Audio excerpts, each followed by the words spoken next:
Assalamu alaikum dear students. Hope this video reaches you in good health and spirit. Today we will study the second lesson of our book 2.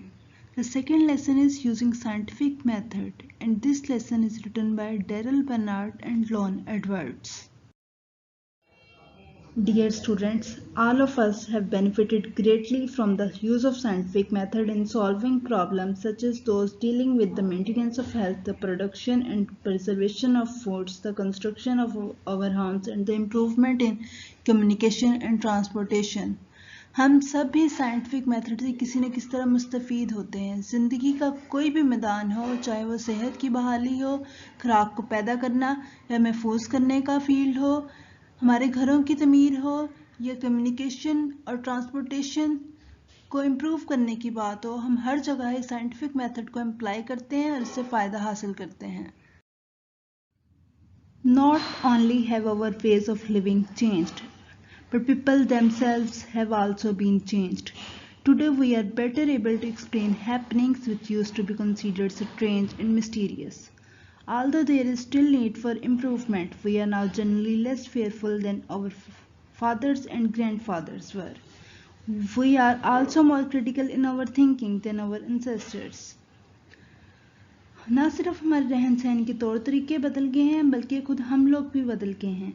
आज हम उन वाक़यात को जिन्हें किसी वक़्त में अजीब और पुरस्कार समझा जाता था कि बेहतर तौर पर वजाहत कर सकते हैं। अगरचा अभी भी बेहतरी की ज़रूरत है, लेकिन हम अपने आबाओ अजदाद की निस्बत कम खौफज़दा हैं। हम उनकी निस्बत अपनी सोच में ज़्यादा बारीक-बीन हैं, हमारी थिंकिंग ज़्यादा क्रिटिकल है और ये सबक आपको समझने में मदद देगा कि किस तरह साइंटिफिक तरीक़ेकार के इस्तेमाल ने इस सब को पॉसिबल बनाया है और हमारी लाइफ्स को बदल डाला है। The first main heading of our lesson is better control of disease.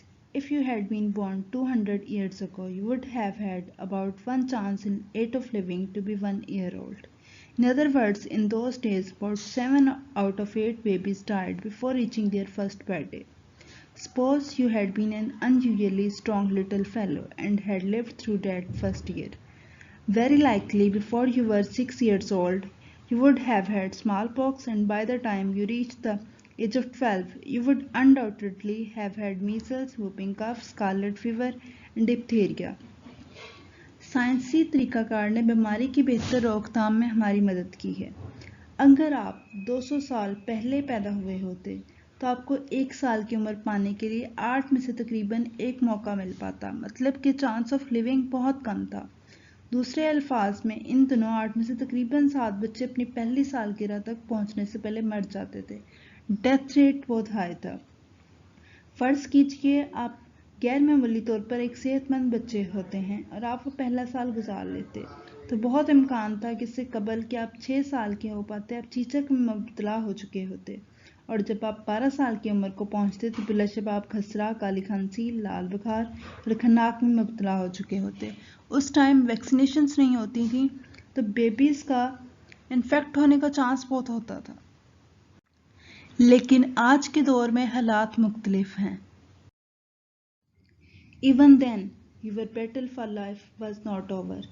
Yellow fever, malaria, typhus, cholera, typhoid fever, and even influenza once started spread through community. फिर भी जिंदगी के लिए आपकी जंग खत्म ना होती। सर्द बुखार, मलेरिया, टाइफस, हैज़ा, म्यारी बुखार और यहाँ तक कि ज़ुकाम जैसी बीमारियाँ अगर एक दफ़ा फैलना शुरू हो जाती तो पूरे समाज को अपनी लपेट में ले लेती थीं। Life was most uncertain. A person who lived to be more than 30 years of age was indeed fortunate. It is unbelievable that such conditions could have existed so short a time ago. कोई शख्स जो 30 साल की उम्र से ज़्यादा जिंदा रह पाता वो खुद को खुशनसीब तस्वर करता था। क्यों? क्योंकि उस टाइम में ज़िंदगी इंतहाई गैर यकीनी थी। बल्कि ये बात अब भी हमारे लिए नाकाबिले यकीन है कि कुछ ही अर्सा पहले ऐसे हालात पाए जाते थे।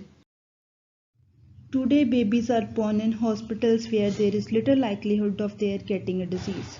Young people are treated to protect them against smallpox, diphtheria, and typhoid fever. Today, a person can expect to live to be almost 70 years old. In other words, more than 30 years have been added to the expected length of man's life. These changes have been made possible by use of the scientific method to solve such problems as the causes of disease and its prevention. आज बच्चे अस्पतालों में पैदा होते हैं जहां उनका बीमारी में मुब्तला होने का बहुत ही कम इम्कान है।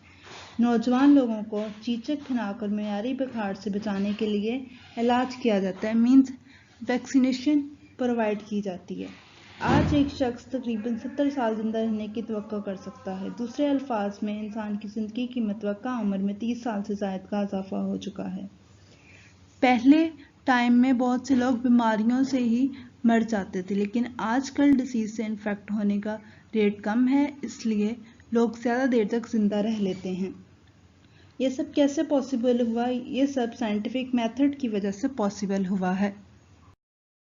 Second main heading of our lesson is better sanitary conditions. It is difficult to imagine what sanitary conditions in some of our large cities were like only 100 years ago. Into the narrow, unpaved and poorly drained city streets, household garbage and other refuse were thrown. Animals wandered through the streets, feeding upon the garbage. Outdoor toilets were common, many of them situated where human waste is drained into wells from which people obtained drinking water. ये ख्याल करना भी मुश्किल है कि सिर्फ 100 साल पहले हमारे कुछ बड़े बड़े शहरों के सफाई सुथराई के हालात किस तरह के थे।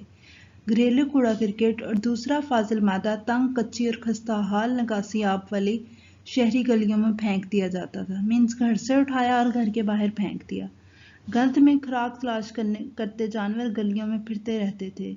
बिरौनी बैतुल खुला आम थे, इनमें से कई ऐसी जगहों पर वाक़या थे जहां से इंसानी फसला बहकर इन कुओं में चला जाता था जहां से लोग पीने का पानी हासिल करते थे। Today our city streets are paved and well drained and they are cleaned regularly. It is against the law to throw garbage in the streets. Sewage from all sections of a city is carried through sealed pipes to disposal plants. Through the use of the scientific method, it has been demonstrated that unsanitary conditions cause spread of diseases like typhoid fever, cholera, and dysentery. Today, most city governments have departments of sanitation which keep the cities clean and thereby prevent the spread of certain diseases. आज हमारे शहर की गलियां पक्की और उम्दा निकासी आप वाली हैं और इन्हें बाकायदगी से साफ भी किया जाता है।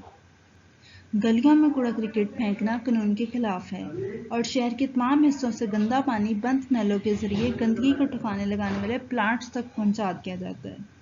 साइंसी तरीकाकार के इस्तेमाल के जरिए ये वाज़ेह किया गया है कि गैर सेहत बख्श हालात मियारी बुखार, हैज़ा और पेचिश जैसी बीमारियों के फैलाव का बायस बनते हैं। जब कंडीशंस अच्छी नहीं होंगी तो बीमारियां तो ऑटोमेटिकली फैलेंगी, लेकिन आज ज़्यादातर शहरी हुकूमतों के पास सफाई सुथराई के महकमे हैं जो शहरों को साफ सुथरा रखते हैं और इस तरह इन बीमारियों के फैलाव की रोकथाम के लिए काम करते हैं। A century ago, it was common practice in many cities to bring water by the bucketful for household use. Water had to be carried a considerable distance from the well to the home. It was therefore used very sparingly for bathing and cleaning purposes. Often it came from sources that contained disease-producing germs. एक सदी पहले बहुत से शहरों में घरेलू इस्तेमाल के लिए बाल्टियां भरकर पानी लाना आम रिवाज था। पास्ट में वाटर सिस्टम्स घरों में मौजूद नहीं थे, इसलिए यूज़ के लिए लोगों को पानी दूर दराज से लाना पड़ता था। कुएं से घर तक पानी एक खासे फासले से उठाकर लाना पड़ता, इसलिए नहाने और सफाई के मकासद के लिए बहुत कवायद शारी से इस्तेमाल किया जाता और अक्सर ये ऐसे ज़राए से मिलता जो बीमारी पैदा करने वाले जरासीम के हामिल होते थे। Towns and cities today have water systems that usually provide water enough for household use. One of the most important problems in the growth of cities has been to provide sufficient water to meet the many needs of an increasing population. Los Angeles has solved the problem by bringing water to the city from the Colorado River 544 kilometers away. Carried through a pipeline or aqueduct, 1,000 million liters of water are delivered to the district daily. This is a remarkable advance from the bucket system of supplying homes with water. आज कस्बे और शहर पानी के निज़ाम रखते हैं जो कि आम तौर पर घरेलू इस्तेमाल के लिए काफ़ी पानी फराहम करते हैं। शहरों की तरक्की के अहम तरीन मसाइल में से एक मसला बढ़ती हुई आबादी की कई ज़रूरियात को पूरा करना है और काफ़ी पानी की फराहमी भी उन ज़रूरियात में से एक है। लॉस एंजल्स ने दूर दरियाए कोलोराडो से शहर में पानी लाकर ये मसला हल कर दिया। कैसे वो पानी लेकर आए? एक पाइपलाइन या आबरेज के जरिए, और इस तरह से रोजाना 1000 मिलियन गैलन पानी जिले को फ्राहम किया जाता, और इस तरह से घरों को बाल्टी के निज़ाम से पानी की फ्राहमी के मुकाबले में एक आसान सिस्टम मिल गया। आई होप सबको यहाँ तक समझ आ गई होगी। We will study the remaining chapter tomorrow. That's all for today. Stay safe, stay healthy. Goodbye.